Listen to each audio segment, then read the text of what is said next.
Talvez você, ao começar a ouvir essa mensagem, vai dizer, bom, mas isso não acho que é para mim, porque especialmente eu não vivo esse contexto, pelo menos agora. Mas pode ser que você viva depois. Pode ser que você não viva na sua experiência, mas Deus pode usar você para ajudar alguém que esteja vivendo. Costumo dizer que o meu casamento foi salvo antes de começar, porque quando jovem eu tive a experiência de ir a um congresso para pregar, e a pregação anterior tinha sido a respeito de casamento. Eu não era casado, mas o que eu ouvi ali me preparou para o meu. Então eu quero que você ouça nesse sentido. Talvez não é para agora, talvez seja para depois. Ou para alguém. Gênesis 12, 1 vai dizer assim: e o Senhor disse a Abrão: sai da tua terra, do meio dos teus parentes e da casa de teu pai, para a terra que eu te mostrarei. E farei de ti uma grande nação, te abençoarei, engrandecerei o teu nome, e tu serás uma bênção. Abençoarei os que te abençoarem, e amaldiçoarei quem te amaldiçoar, e todas as famílias da terra serão abençoadas por meio de ti. Obrigado, Senhor, pela tua palavra. E pedimos que, mais uma vez, o Senhor se revele a nós. Senhor, semeia a tua palavra santa em nossa mente, coração, e que ela venha a produzir o fruto que te glorifica. Nos ensina e nos abençoa, para a tua glória mesmo, em nome de Jesus. Amém. Teu ministério é a tua casa. Teu ministério é a tua casa. Esta foi a frase que uma senhora disse a outra, quando esta outra manifestou o desejo de voltar a exercer o ministério que outrora havia exercido na sua igreja. Ela tinha um trabalho na igreja, ela se afastou por um tempo, e aí se sentiu incomodada e compartilhou com a outra amiga, parente, não sei, dizendo: eu gostaria de voltar para o meu ministério. Gostaria de voltar a servir na minha igreja. E aí esta outra, ouvindo, olhou para ela e disse: o teu ministério é a tua casa. É claro que eu posso concordar com esta afirmação, mas apenas em parte.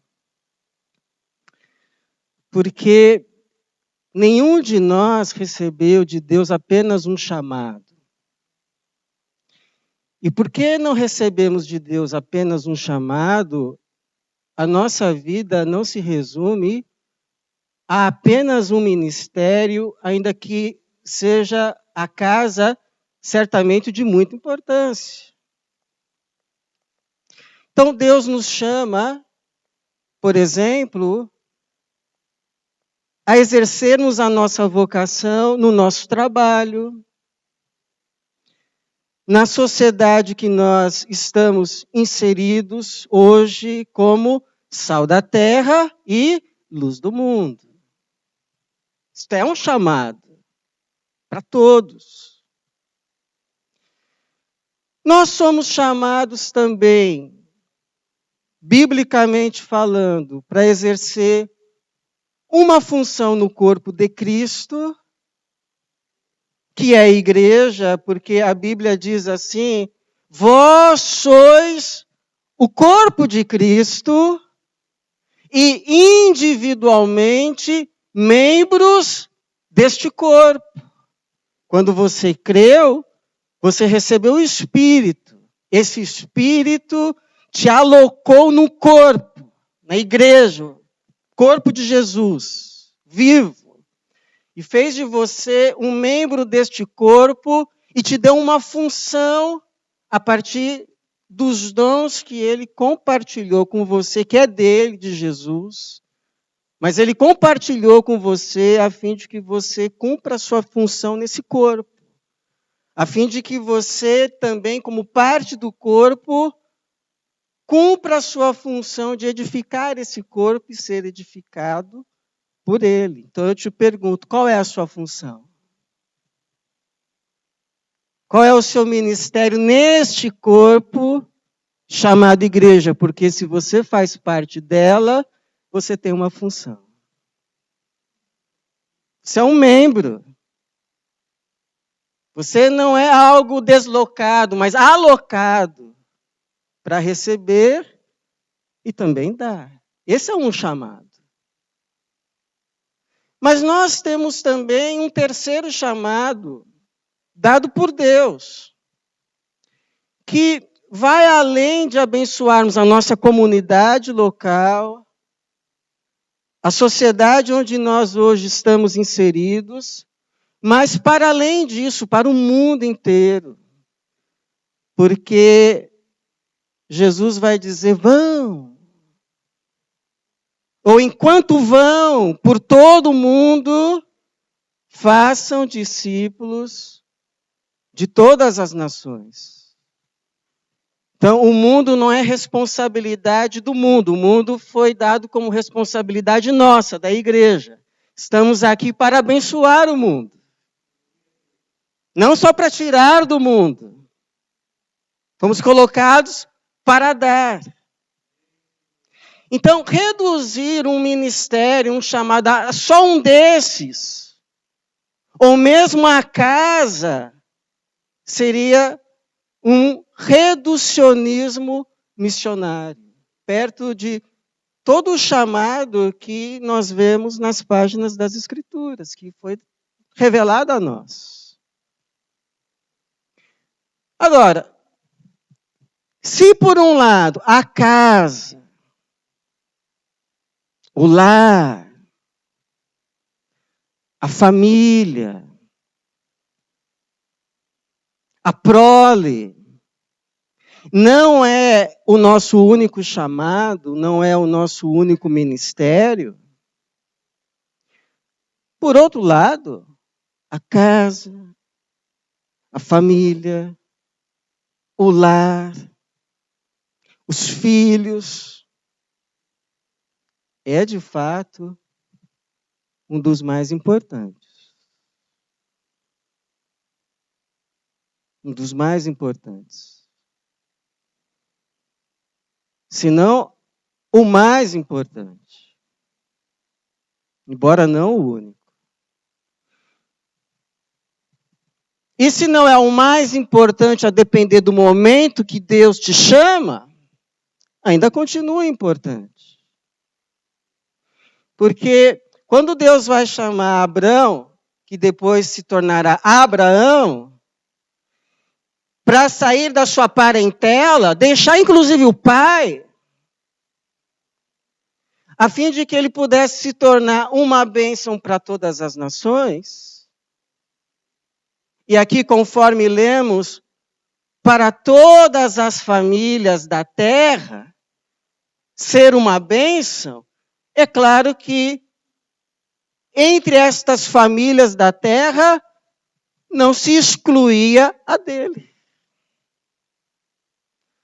Mas, inclusive, a incluía, porque seria, inclusive, por meio desta família, a dele, que chegaria a bênção a bênção maior para todas as famílias, que se chama Jesus.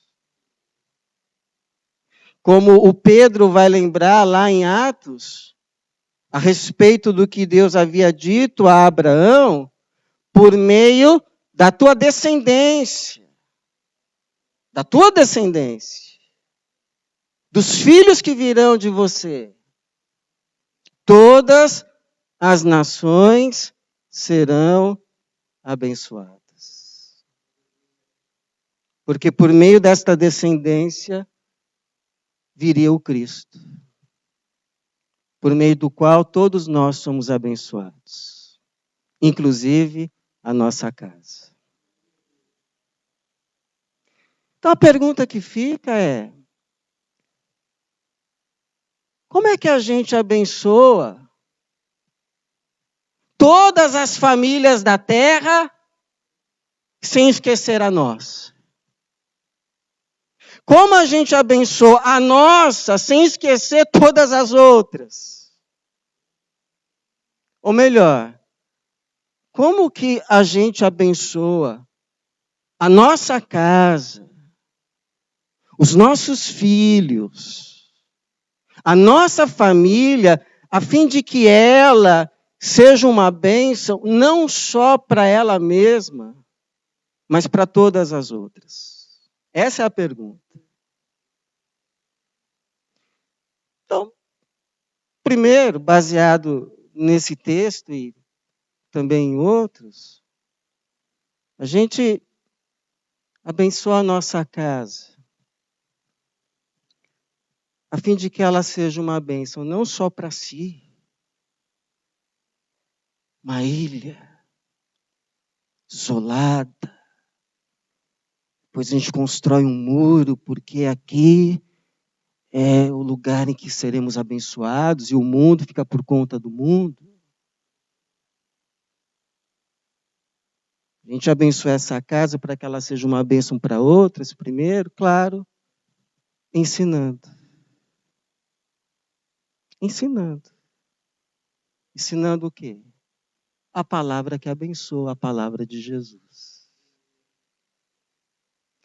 Então, lá a escolinha, das crianças, onde talvez o seu filho esteja ali agora, ali, irmãos,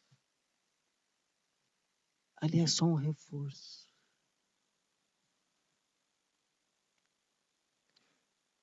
Ali é só um apoio. Verdadeiro discipulado não acontece ali. Sabe onde acontece o verdadeiro discipulado? Na tua casa. É lá que acontece. Não tem como terceirizar isso. O discipulado da tua casa, dos teus filhos, é teu. Foi confiado a você.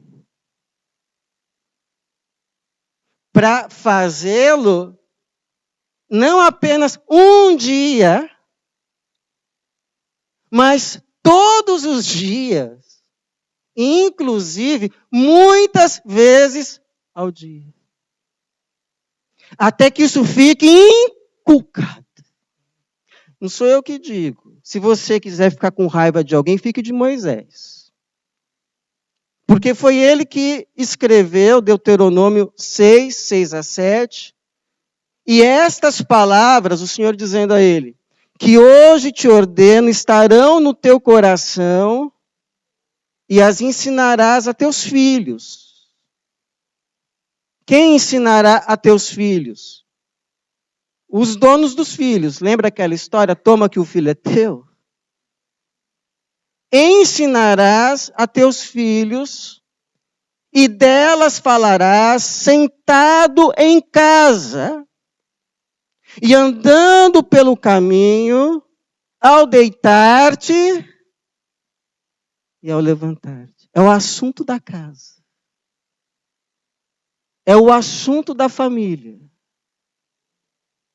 Levantou, Ei, vamos começar esse dia dando graças ao Senhor.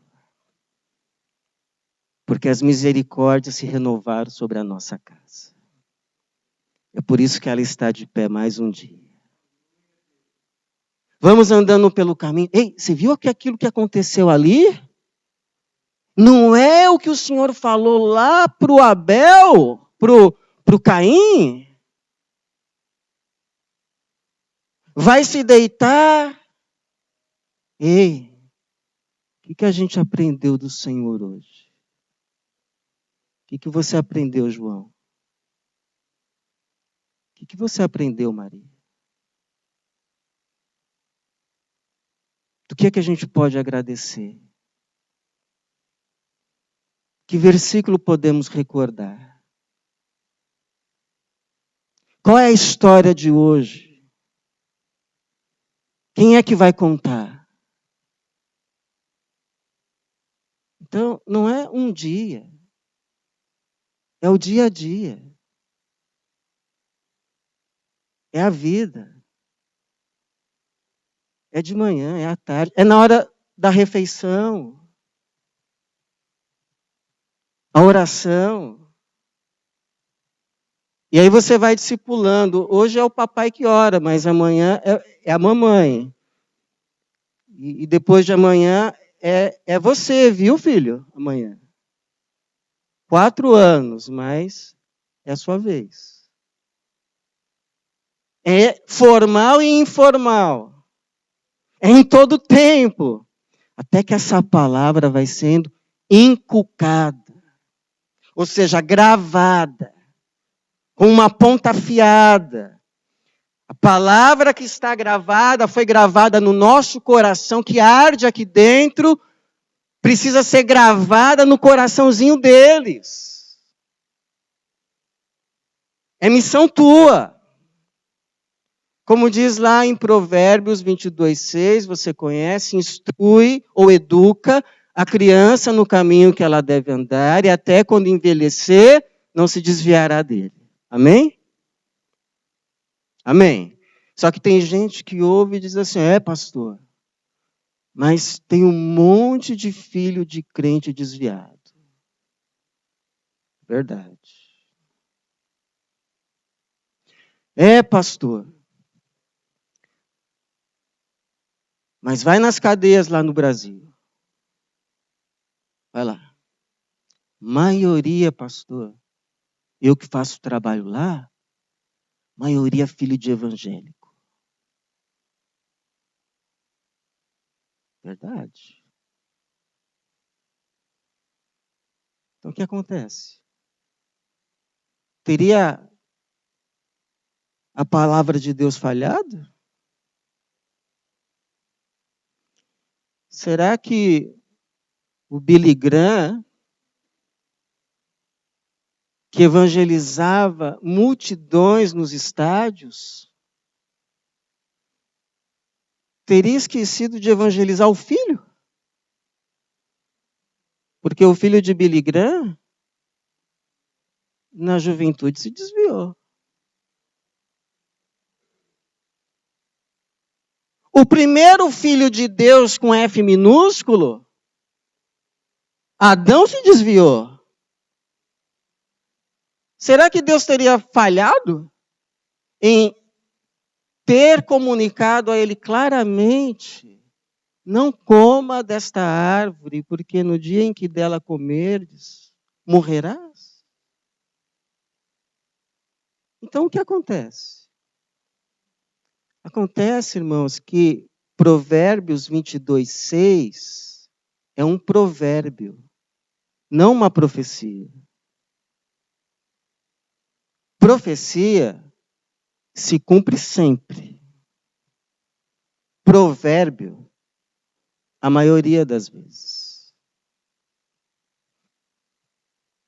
Então, provérbio é um dito a partir da observação da vida.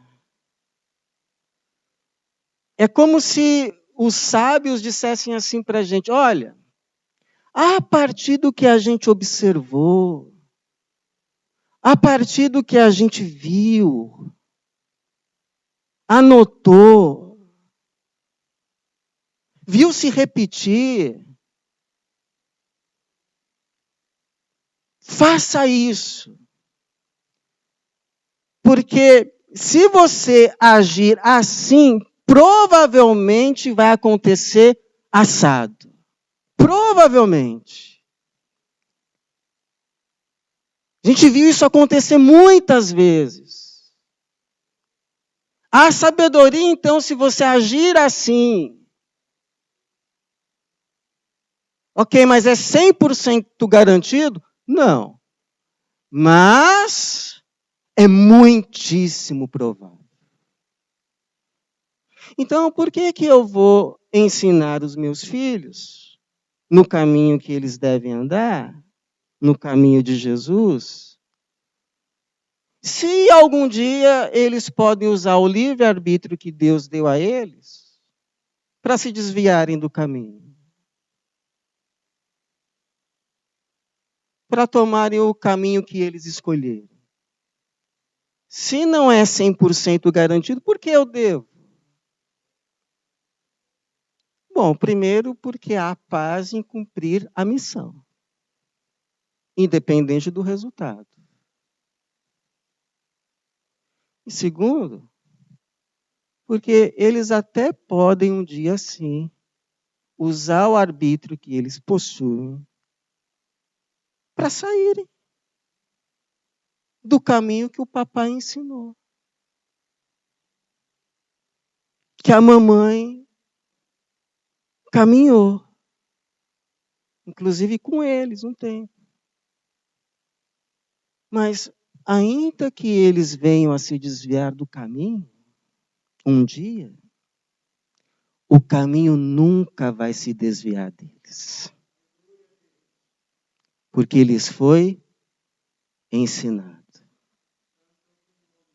Lhes foi inculcado. E o caminho é Jesus. Sempre acessível para quem o buscar. Aonde estiver. Eles vão lembrar o caminho.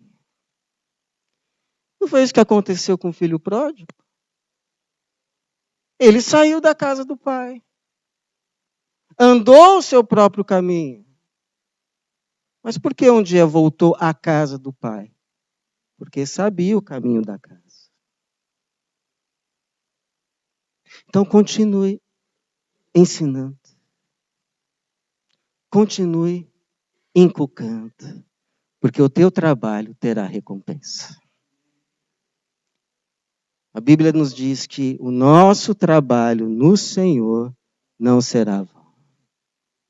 Independente do resultado. Se você fizer o trabalho que te cabe, a missão que te foi dada, você vai ouvir dele, servo bom e fiel. Porque Deus não vê resultado do trabalho, mas a fidelidade nele. Servo bom e fiel. Então seja fiel. Deus não te confiou essa casa, essas crianças? Faz o teu trabalho. O resultado é com Deus. Então, segundo, vamos ensinar. Agora não basta falar, né? Até porque as crianças não aprendem só pelo que elas ouvem. Elas aprendem muito mais pelo que elas veem. Então, é ensinar e segundo, viver. É como alguém já disse, a gente precisa viver o que prega para poder pregar o que vive. Você veja que o Paulo, o apóstolo, ele não tinha, pelo menos a Bíblia não diz que ele tivesse filhos na carne, filhos de sangue. Mas a Bíblia vai dizer que Paulo teve muitos filhos na fé. Filhos espirituais. E a esses filhos na fé, o que ele vai dizer? Ó, Façam o que eu digo, hein, mas não façam o que eu faço? Não, ele vai dizer assim lá em Filipenses 4:9, o que aprendestes, recebestes, ouvistes e vistes em mim, vistes, tudo isso praticai. Tudo que você aprendeu, tudo que você ouviu, tudo que você viu em mim, isto que você viu, então faz. Porque você viu. Você não só ouviu. Você teve exemplo. Sabe, irmãos, o que me chama a atenção? A maioria de testemunhos que eu já ouvi de filhos a respeito dos pais foram mais testemunhos a respeito do que eles viram do que ouviram. Então eu lembro de uma moça falando do pai assim: olha, papai é muito bom para os de fora, mas para os de dentro. Ou então é aquele famoso, né? Tá aquela confusão dentro de casa. Um brigando com o outro, o pai soltando fogo pelas ventas, aí toca o telefone. Aí o pai, alô? Ah, irmão, paz do Senhor. Paz do Senhor. Então, hoje, as crianças não sabem dar nome para essas coisas. Mas elas vão crescer e vão saber. Aquilo que o papai e a mamãe faziam, aquilo era uma hipocrisia. Mas sabe qual é a boa notícia, irmãos? Ficam também as imagens boas. Fica também colada nos álbuns das memórias, as fotos bonitas também. Então, por exemplo, eu já ouvi uma moça, um testemunho, ela dizendo assim, que ela sabia que o pai dela orava de manhã. E um dia ela disse, eu vou orar com meu pai, de manhãzinha. Aí disse que ela colocou o relógio para despertar 6 horas. 6 horas. Vou levantar primeiro que o meu pai. Quando ele vier orar, já estou lá orando. 6 horas da manhã. Quando ela chegou lá na sala, o pai já estava lá orando. Ah, mas amanhã eu pego meu pai. Amanhã, quando ele chegar lá, ele já vai me ver ajoelhado orando. 5 horas da manhã. Pôs lá o relógio. 5 horas. 5 horas o relógio tocou. Já levantou, correu lá para chegar na sala. Quando ela chega lá, está lá o pai orando. Não dá para vencer meu pai. Ficou. Um dia contou. Ou um outro. E esse sujeito foi membro da minha igreja. Um dia ele contou assim para a gente, que teve uma infância muito difícil e que ficou gravado na memória dele, na hora da refeição, a mãe pegar, eles eram em 4 irmãos. A mãe e os 4 irmãos. Ficou na memória dele, a mãe na mesa com um bife, e dividia o bife exatamente em 4 partes, um para cada filho. E aí eles comiam. Só que um dia ele pensando, mas peraí, na verdade, a gente era em 5. Nós 4 irmãos e a mamãe. Se ela dividiu o bife em 4, quem ficava sem bife? A mamãe. Então são imagens que ficam lá encucadas, gravadas. E um dia sabe o que pode acontecer? serem reproduzidas. Às vezes, numa escala ainda maior. Porque, sim, em muitos casos, não todos, mas em muitos, está o pai, está o filho. Valores, atitudes, modos de ver a vida, está tudo ali sendo assimilado e um dia pode ser reproduzido. Tal pai, tal filho. No caso de Manassés e Ezequias, não foi assim. Ezequias foi um bom rei. Manassés, o pior. Mas no caso de Deus e Jesus, foi. Porque Jesus disse assim: o filho nada pode fazer por si mesmo, senão o que vir o pai fazer. Pois tudo o que ele faz, o filho faz também. O filho faz também. Então ensinamos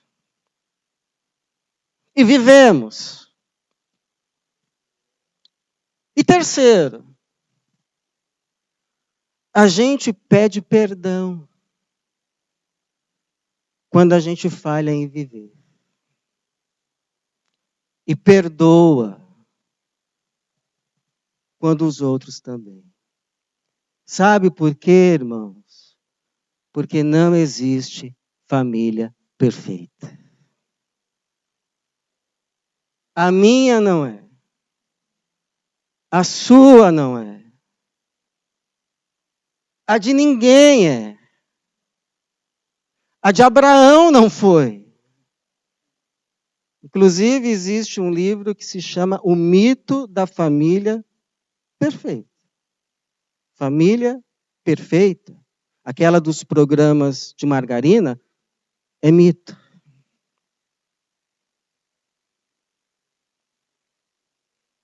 E por que não existe família perfeita? Porque não existe gente perfeita. Sabia disso? Não existe. Aliás, nem os personagens bíblicos, com a exceção de Jesus, o foram. Quando a gente for ler a Bíblia, a gente precisa ter esse cuidado, sabia? Ao interpretar os personagens bíblicos, a gente pode cometer dois erros. Ou focar muito nas falhas e os desprezarmos de tal forma a falar deles o que não teríamos coragem de falar se eles estivessem aqui, ou colocá-los num pedestal, como se fossem infalíveis. O único que merece esse louvor é Jesus. Mas os demais tiveram seus momentos de fraqueza, caíram. O Tiago, ele vai inclusive dizer assim, a respeito do profeta Elias. Aquele que orou e parou de chover por 3 anos e meio. Mas depois orou e voltou a chover, que ele era humano e sujeito às mesmas fraquezas. Então não existiu ninguém perfeito senão Jesus. Família de Abraão, essa que foi chamada para ser uma bênção para outras, não foi. Não foi. Teve momentos assim, de extrema fé, digna de ser imitada. Mas houve momentos de titubear na fé. Houve momentos heróicos, mas também houve momentos de meias verdades, por medo. Teve momentos assim de favorecer um filho em detrimento de outro. E aí se criar a disputa entre eles, inclusive por herança. Momentos de inveja entre irmãos. Inveja entre irmãos. Já ouviu alguma história assim? Inveja a tal ponto de levar a cometer maldades, como a venda de José, o menino, ao Egito, pelos próprios irmãos. História feia essa. Mas também teve graça. Teve arrependimento. Teve perdão. Teve reconciliação. Tanto que o livro de Gênesis vai terminar lá no capítulo 50, com os irmãos de José voltando-se a ele. E José agora colocado num alto posto, esses irmãos vão dizer, somos os teus escravos agora. E José vai dizer, acaso eu estou no lugar de Deus? Vocês intentaram o mal contra mim, mas Deus o tornou em bem. Eu vou cuidar de vocês e dos vossos filhinhos. Por isso vai dizer que José é a figura que mais se aproxima de Jesus. E é por meio dessa família imperfeita que vai chegar o perfeito, Jesus. Então, irmãos, a história de uma casa pode ter muitas histórias ruins, mas a graça de Deus é sempre maior. É sempre maior. Pode ser sempre maior. Agora a gente vai ouvir isso para quê? Para a gente abusar da graça? E aí depois acabar colhendo tempestade de tanto plantar vento? Não, né? A gente vai ouvir isso para a gente aprender a viver a graça em casa. A graça do perdão. Porque você sabe o que é perdão? Perdão assim, é um remédio que Deus nos deu para colocar assim nas feridas. E aí elas cicatrizam. Então não é que a gente esquece. A gente olha e vê lá a cicatriz e lembra o que aconteceu. Mas não dói mais. Porque houve cura. Então, você errou com alguém, peça perdão. Você já pediu perdão alguma vez para o seu filho? Você já pediu perdão alguma vez para sua filha? Você já pediu perdão para sua esposa? Você já pediu perdão para o seu esposo? Agora, não é assim, viu? Oh, desculpa aí, viu? Foi mal. Não é chegar e me perdoe, eu errei. E quando alguém errar, perdoe. Perdoe.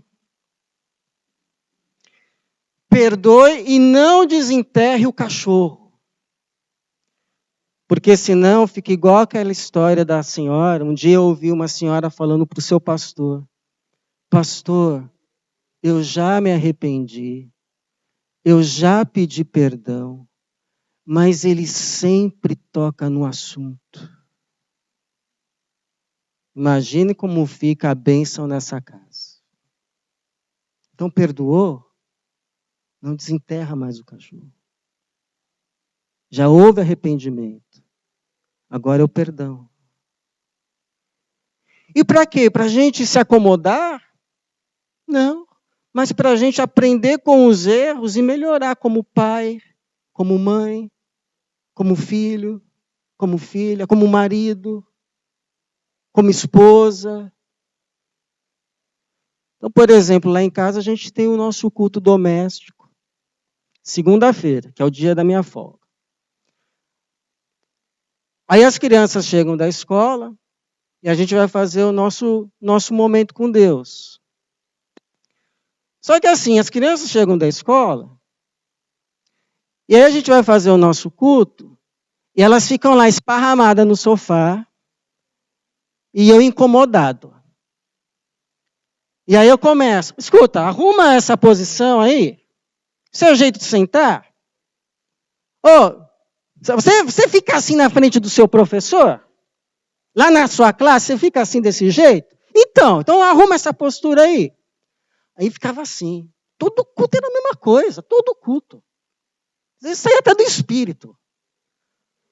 Aí um dia a Tatiana chega assim para mim e fala, ô Ricardo, eu estava orando.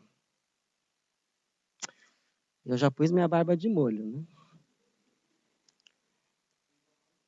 Estava orando. Olha, a gente está pegando muito no pé dessas crianças no culto.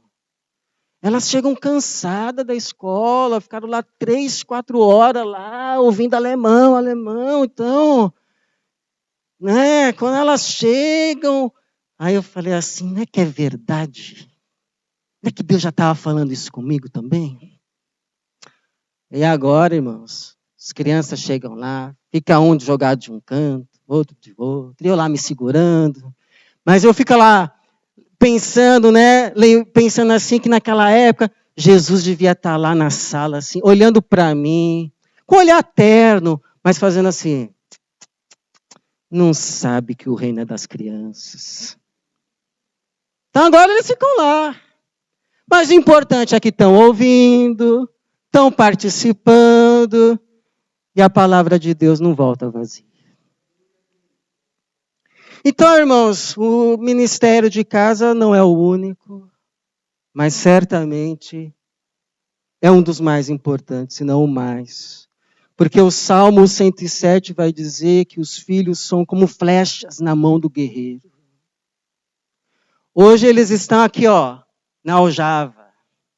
A gente leva para onde a gente quer, a gente cuida. Mas um dia, sabe o que vai acontecer? A gente vai pegá-los, ó.